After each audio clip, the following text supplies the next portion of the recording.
సంక్రాంతికి ఊరెళ్లే ప్రయాణికులకు షాక్ ఇచ్చింది తెలంగాణ ఆర్టీసీ. పండగకి మరోసారి ఛార్జీలు పెంచుతోంది ఆర్టీసీ సంస్థ. టికెట్ ధరలను 50% అదనంగా వసూలు చేయనుంది. అంటే సంక్రాంతి ప్రత్యేక బస్సుల్లో స్పెషల్ బాధలన్నమాట. ఈ నెల 9, 10, 13, 23 తేదీలో మళ్ళీ 18, 19 తేదీలో తిరుగు ప్రయాణానికి ప్రత్యేక బస్సులు ఏర్పాటు చేశారు. వాటన్నింటిలో స్పెషల్ ఛార్జీలు బాధబోతున్నారు. ఈ దోపిడీకి ఆర్టీసీ పెట్టిన పేరు డీజిల్ సెస్.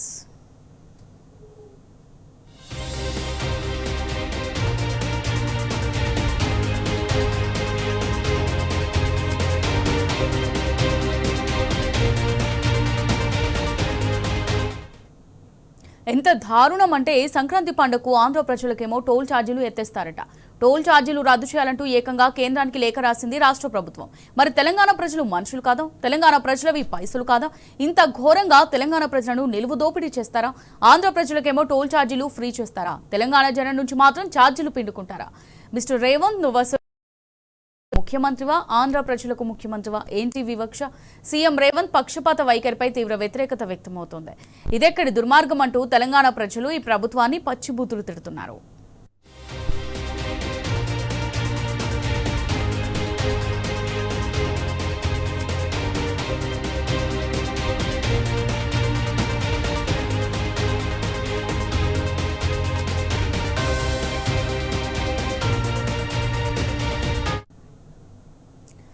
రైట్, దీనికి సంబంధించి మరిన్ని డీటెయిల్స్ మా రిపోర్టర్ కిరణ్ అందిస్తారు. కిరణ్.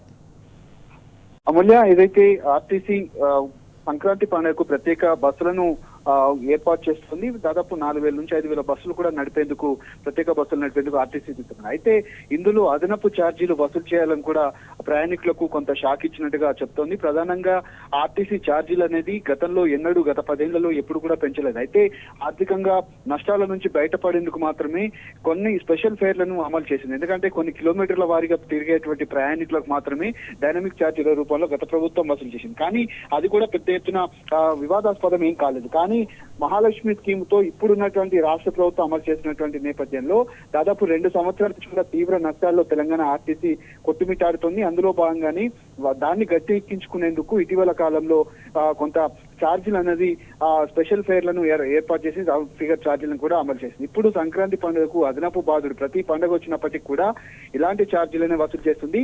1.5 మేర పెంచుతూ పూర్తిగా నిర్ణయం తీసుకున్నటువంటి పరిస్థితి. అంటే ఉదాహరణకు 100 రూపాయల ఛార్జ్ ఉన్నటువంటి ఆర్టీసీ బస్సులో అందులో 50% వసూలు, అంటే దాదాపు 150 రూపాయలు అదనంగా వసూలు చేస్తూ ఉంటారు. మొత్తంగా ఆర్టీసీ ప్రయాణికులకు ఇది ఒక షాక్ గా మనం చెప్పుకోవచ్చు. తెలంగాణలో ఉన్నటువంటి ప్రయాణికులకు ఏమాత్రం పండుగలకు రాయితీ ఇవ్వకపోగా గతంలో సంక్రాంతి పండుగ దృష్ట్యా టోల్ ప్లాజాల వద్ద ఏదైతే రాయితీలను కూడా మేము ప్రకటిస్తున్నాము, ఆ ఖర్చంతా కూడా మేము భరిస్తామంటూ కూడా రాష్ట్ర ప్రభుత్వం కోమటిరెడ్డి వెంకటరెడ్డి, ఆర్ఎండ్బీ శాఖ మంత్రి నితిన్ గడ్కరీకి లేఖలు రాశారు. తెలంగాణ పండుగలంటే వివక్ష చూపుతూ ఆంధ్ర పండుగలంటే ఆశ చూపుతున్నటువంటి పరిస్థితి అయితే మనకు కనిపిస్తోంది.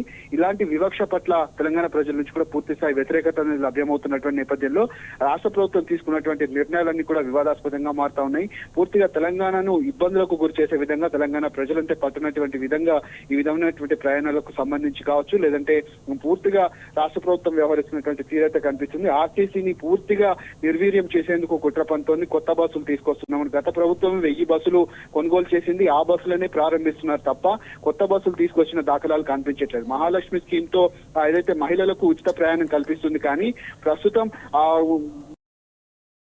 ఉచితంగా ప్రయాణి భర్త నుంచి అదనపు ఛార్జీలు 2 వసూలు చేసినటువంటి పరిస్థితి. ఇప్పుడు ఆర్టీసీ ప్రత్యేక బస్సుల్లో కూడా పూర్తి స్థాయి అదనపు ఛార్జీలు వసూలు చేయడం పట్ల తెలంగాణ ప్రయాణికుల నుంచి కూడా పెద్ద ఎత్తున ఏదైతే వ్యతిరేకత అనేది వస్తున్నటువంటి పరిస్థితి అయితే కనిపిస్తా ఉన్నాయి. ఉదాహరణకు 100 రూపాయలైనటువంటి టికెట్ ను 150 రూపాయలు కావచ్చు, 250 రూపాయల టికెట్ ను 325 కావచ్చు, ఇట్లా వసూలు చేసుకుంటూ పోతుంది.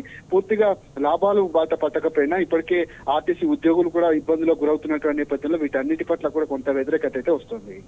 Right, thank you Kiran.